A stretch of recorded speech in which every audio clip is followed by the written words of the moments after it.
have Jesus than silver or gold. Saludándole en el amor del Señor, deseando ricas y abundantes bendiciones del cielo hacia sus vidas. Ha llegado la hora de compartir el devocional, el pancito diario de vida que tanto bien hace a nuestras almas. Hoy iniciamos nuestra sección del estudio de un libro de la Biblia en 3 partes. Vamos a estudiar una carta del Nuevo Testamento en 3 partes. Y la carta de esta semana es la carta de Judas. La carta de Judas. Quiero presentar algunos antecedentes previos e introductorios a esta carta. Primero, ¿quién la escribe? Judas. ¿Cuál Judas? El hermano del Señor Jesús. Lo dice en su presentación en el 1:1 de su carta. Es bien interesante porque esta es una carta en el fondo de un solo capítulo. De un solo capítulo. Un solo capítulo. Y en realidad habría que ver cuántos versículos tiene. Es una carta con solo 25 versículos. Son 25 versículos. Hay que entender que hubo 2 Judas como apóstoles. Judas Tadeo y Judas Iscariote, el traidor que se suicida. Y este Judas es hermano del Señor, al igual que Santiago, el escritor de la carta. Bien, avancemos otro poquito. ¿A quién escribe Judas? Escribe a los cristianos judíos en un lugar desconocido. Él le escribe a los cristianos judíos. Hay que entender que la iglesia comienza desde el judaísmo. Es decir, prácticamente el total de cristianos originales eran judíos. Ya por ejemplo con Cornelio en el capítulo 10 vemos cómo también los gentiles comienzan a ser incorporados. ¿Cuándo se escribe esta carta? Dentro de lo técnico se maneja que fue escrita entre el 65 y el 80 después de Cristo. No hay una fecha o una data bien exacta. Ahora, ¿cuál es la temática de Judas? Y es aquí donde vamos a hacer la división. Va a hablar de la importancia de la sana doctrina, el peligro de los falsos maestros y una consejería hacia la fidelidad. Una consejería hacia la fidelidad. Entonces hoy vamos a ver una primera sección. La importancia de la sana doctrina. Esta es una carta de apología, de defensa de la fe. Entonces vamos a meditar en el título de hoy, de este estudio de una carta en 3 partes, la carta de Judas, la importancia de la sana doctrina. Importancia de la sana doctrina. Vamos a leer desde el versículo 1. Versículo 1 hasta el versículo 13. Versículo 1 al versículo 13. Y leo en el nombre del Señor Jesucristo la poderosa palabra de Dios que dice de la siguiente manera. Judas, siervo de Jesucristo y hermano de Jacobo, a los llamados, santificados en Dios Padre y guardados en Jesucristo. Misericordia y paz y amor os sean multiplicados. Amados, por la gran solicitud que tenía de escribiros acerca de nuestra común salvación, me ha sido necesario escribiros exhortándoos que contendáis ardientemente por la fe que ha sido una vez dada a los santos. Porque algunos hombres han entrado encubiertamente, los que desde antes habían sido destinados para esta condenación, hombres impíos, que convierten en libertinaje la gracia de nuestro Dios y niegan a Dios, el único soberano, y a nuestro Señor Jesucristo. Mas quiero recordaros, ya que una vez lo habéis sabido, que el Señor, habiendo salvado al pueblo sacándolo de Egipto, después destruyó a los que no creyeron, y a los ángeles que no guardaron su dignidad, sino que abandonaron su propia morada. Los ha guardado bajo oscuridad en prisiones eternas, para el juicio del gran día, como Sodoma y Gomorra, y las ciudades vecinas, las cuales, de la misma manera que aquellos, habiendo fornicado e ido en pos de vicios contra naturaleza, fueron puestas por ejemplo, sufriendo el castigo del fuego eterno. No obstante, de la misma manera también estos soñadores mancillan la carne, rechazan la autoridad y blasfeman de las potestades superiores. Pero cuando el arcángel Miguel contendía con el diablo, disputando con él por el cuerpo de Moisés, no se atrevió a proferir juicio de maldición contra él, sino que dijo: el Señor te reprenda. Pero estos blasfeman de cuantas cosas no conocen, y en las que por naturaleza conocen se corrompen como animales irracionales. Ay de ellos, porque han seguido el camino de Caín, y se lanzaron por lucro en el error de Balaam, y perecieron en la contradicción de Coré. Estos son mancha en vuestros ágapes, que comiendo impúdicamente con vosotros, se apacientan a sí mismos. Nubes sin agua, llevadas de acá para allá por los vientos, árboles otoñales sin fruto, 2 veces muertos y desarraigados, fieras ondas del mar, que espuman su propia vergüenza, estrellas errantes para las cuales está reservada eternamente la oscuridad de las tinieblas. Amén. Fuertísima exhortación y fuertísima reprensión. Es una consejería brutal en algunos aspectos, pero importantísima. La importancia de la sana doctrina. Me atrevo a decir que de 10 cristianos, yo creo que no más de 3, me atrevo a decir máximo 4, manejan bien qué es sana doctrina, y el restante especula. Sana doctrina no es solo como nos vistamos externamente. Sana doctrina no es solo como pensamos que se lleva adelante un culto de alabanza y adoración. Sana doctrina no es solo lo que podemos llegar a deducir del accionar por medio de la predicación. Sana doctrina básicamente significa la enseñanza sana. Sana doctrina significa la enseñanza para salvación y vida eterna. La sana doctrina se fundamenta en ser lo más apegados al contexto de la Escritura en la exposición de la enseñanza y ser lo más consecuente entre dichos y hechos. No solo es predicar conforme a Biblia, sino que es accionar, trayendo desde la teoría a la práctica lo que nos enseña. Entonces, sana doctrina no es solo que la mujer no vista como hombre usando pantalón, que la mujer no sea una mujer vanidosa en base al tinte del cabello o las pinturas. Sana doctrina no es solo que el hombre cumpla, para algunos, con el diezmo, use traje, se cuide. Sana doctrina va mucho más allá que esto. Sana doctrina es entender la obra de Cristo. ¿Qué hizo Cristo? ¿Por qué lo hizo Cristo? Entender el alcance de la obra de Cristo. Sabernos comprometidos y dependientes de la obra de Cristo y entender dentro de nuestras posibilidades cuánto le debemos a Dios. En la verdadera sana doctrina no se nos va a enseñar una salvación que se sustente en la obra, sino que se enseña una salvación gratuita en Cristo, donde la obra ahora testifica una salvación dada.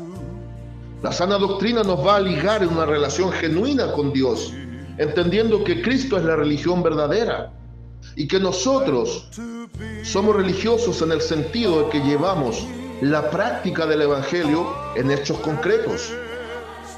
Judas, el hermano de Cristo, en su sana preocupación para aquellos judíos convertidos del primer siglo, del inicio de la iglesia, les escribe advirtiéndoles contra las falsas doctrinas, contra los falsos maestros, y dándole a entender lo importante de la sana doctrina, diciéndole tengan cuidado con aquellos que entran encubiertamente, pero comienza diciéndoles que es necesario exhortarlos para que contiendan ardientemente por la fe que una vez ha sido dada a los santos. Pareciera que hay una contradicción, pero es un contraste con lo que Pedro escribe también en su segunda carta referente a los falsos maestros. Son muy complementarias. Segunda de Pedro, capítulo 2, versículo 1 al 17. Pedro dice y enseña también, en el contexto también de su primera carta, complementado plenamente acá, que también nosotros debemos dar la razón de nuestra esperanza, dar argumentos, pero razonables argumentos, con mansedumbre. Y acá Judas nos dice que tenemos que contender ardientemente. ¿Qué significa esto? ¿Cuál es el complemento? Contender ardientemente por la fe no significa que nosotros lleguemos a los golpes con alguien que no esté de acuerdo, sino aunando los criterios de Pedro y Judas, significa que con argumentos sólidos, en base a un fruto del Espíritu manifiesto, principalmente en templanza y mansedumbre, podamos defender nuestra fe razonablemente bajo los argumentos de la Biblia. Y les dice, tengan cuidado, porque han entrado falsos encubiertamente.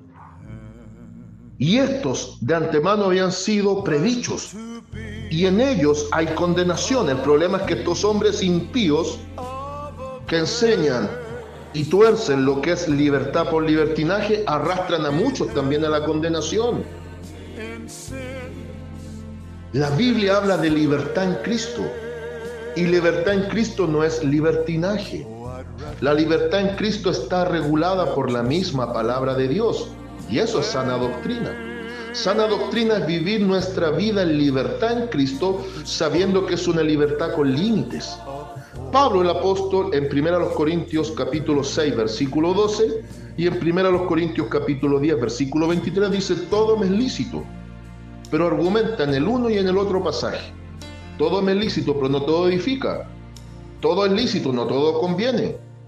¿Qué voy a hacer? No me dejaré atrapar de nada que me aparte de Dios, y no caeré en excesos, sabiendo que tengo capacidad de decidir. Voy a decidir conforme a la sana enseñanza de la Biblia. Por ahí preguntan: pastor, ¿puedo comer prietas? Coma. ¿Puedo comer embutidos de cerdo? Coma.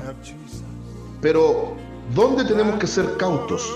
Si mi accionar va a dañar a uno más débil en la fe, como explica Pablo en Romanos 14 y capítulo 15, cuando presenta en 1 Corintios 8 los sacrificados a los ídolos, todo lo que yo haga que afecte a uno más débil en la fe, tengo que ser cauto.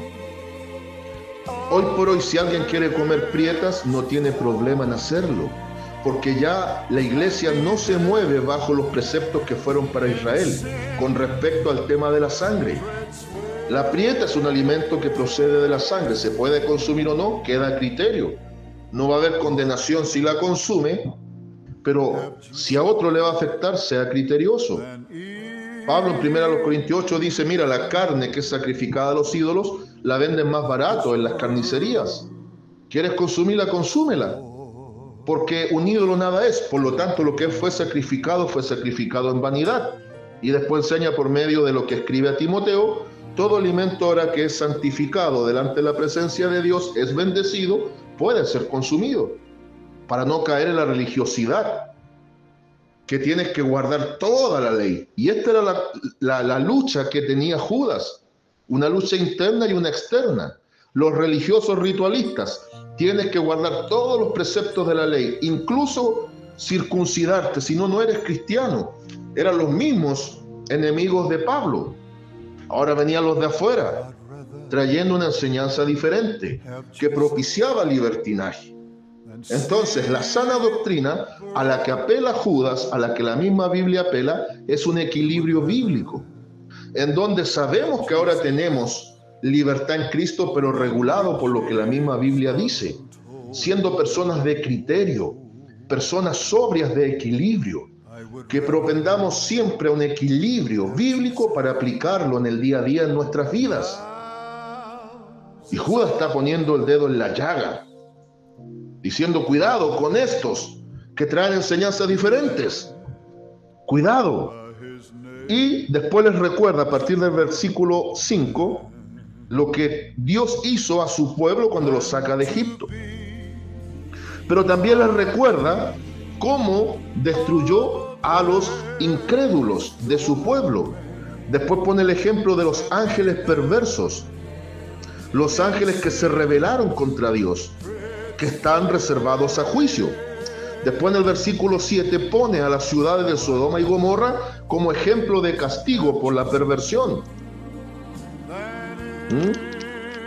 Y después ya en el versículo 8 dice: no obstante, de la misma manera también estos soñadores, quienes, los falsos, que traen falsas enseñanzas, mancillan la carne. ¿Por qué? Porque obligan a circuncidar, rechazan la autoridad y blasfeman de las potestades superiores, quienes, los que Dios había puesto por delante en la iglesia. Y pone el ejemplo de cómo Miguel, cuando disputaba por el cuerpo de Moisés, contendía con el diablo, pero le decía: el Señor te reprenda. Aún en las esferas angelicales hay una idea de sometimiento y de respeto a las autoridades. La Biblia dice que originalmente lo que hoy por hoy es Satanás, el diablo, y que el Señor lo reprenda, fue un querubín llamado Luzbel, el mejor de los querubines, el más perfecto y acabado en hermosura, según Ezequiel 28. Y un querubín es de los rangos más altos angelicales, muy por encima de un arcángel. Entonces, en un rango militar es como que un teniente esté frente a un general. Por eso, el teniente aquí que va a apresar al general y que lo va a reprender para evitar que se lleve el cuerpo de Moisés, Miguel, el teniente, va y reprende al general, Satanás. Y le dice: el Señor te reprenda. Pero hay algunos atrevidos que no respetan autoridad. Eso es lo que está diciendo Judas.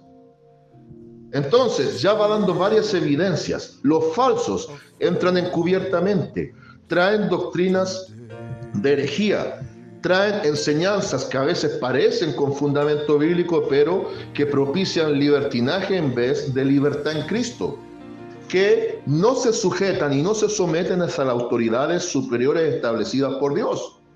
Son los que dicen: yo no necesito un pastor porque Jehová es mi pastor. Dicen ser y no son, llevando al error a muchos. Y como sus doctrinas son aparentemente atrayentes, arrastran a los incautos. Pero cuando el arcángel Miguel contendía con el diablo, disputando con él por el cuerpo de Moisés, no se atrevió a proferir juicio de maldición contra él, sino que dijo: el Señor te reprenda.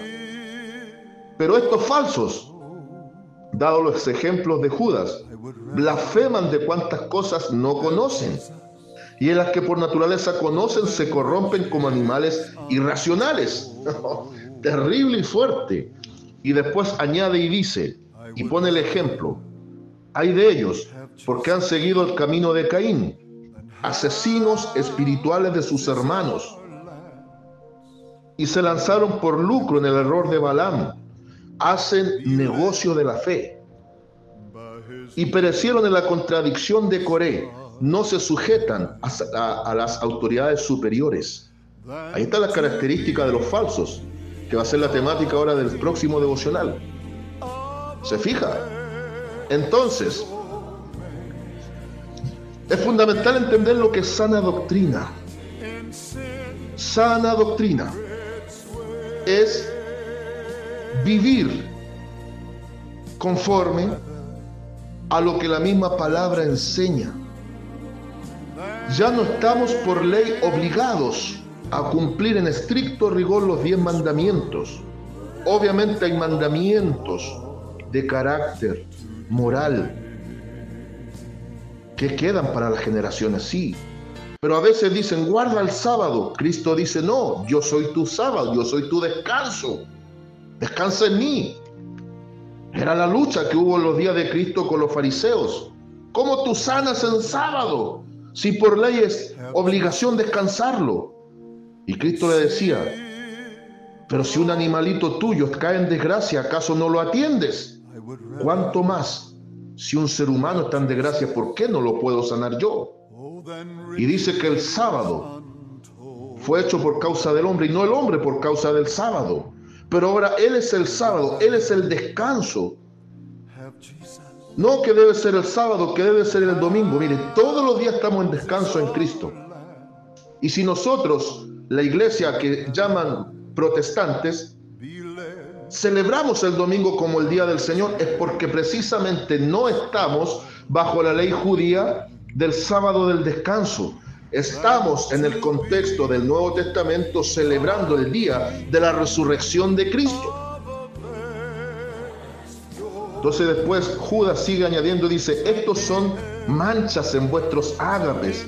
Es decir, estos enturbian el compartir, rompen la comunión de los hermanos, que comiendo impúdicamente con vosotros se apacientan a sí mismos, nubes sin agua llevadas de acá para allá por los vientos. ¿De qué sirve una nube sin agua? De nada. No cumplen, porque no están llamados. Son gente que están en ministerio sin ministerio. Árboles otoñales sin fruto. Árboles otoñales, ni siquiera árboles primaverales. Hay árboles que tienen muchas ramas y hojas y poco fruto o vano fruto. Pero qué peor que un árbol otoñal, sin fruto y encima se le están cayendo las hojas. 2 veces muertos y desarraigados. Fieras ondas del mar, que espuman su propia vergüenza, estrellas errantes, para las cuales están reservadas eternamente la oscuridad de las tinieblas. Fuertísimo. Que Dios nos bendiga. Entonces, conclusión de esta primera parte de el estudio de Judas. El gran sustento de la sana doctrina es vivir lo más apegado conforme a la enseñanza bíblica y poniéndola en obra, confiando que el sustento de la salvación radica y se sustenta y fundamenta en Cristo. Y la obra que yo manifieste es simplemente el testimonio fiel de la obra que Dios ya ha hecho. A la salvación no le podemos agregar obras. La salvación no llega por obra humana ni se sustenta por obra humana. La salvación se sustenta y llega por obra divina, en donde ahora todo lo que nosotros testifiquemos por obra es ya el testigo fiel de una salvación que Dios ha otorgado. Saludos de paz, amor y bendición desde Longavía cada uno de ustedes. Today.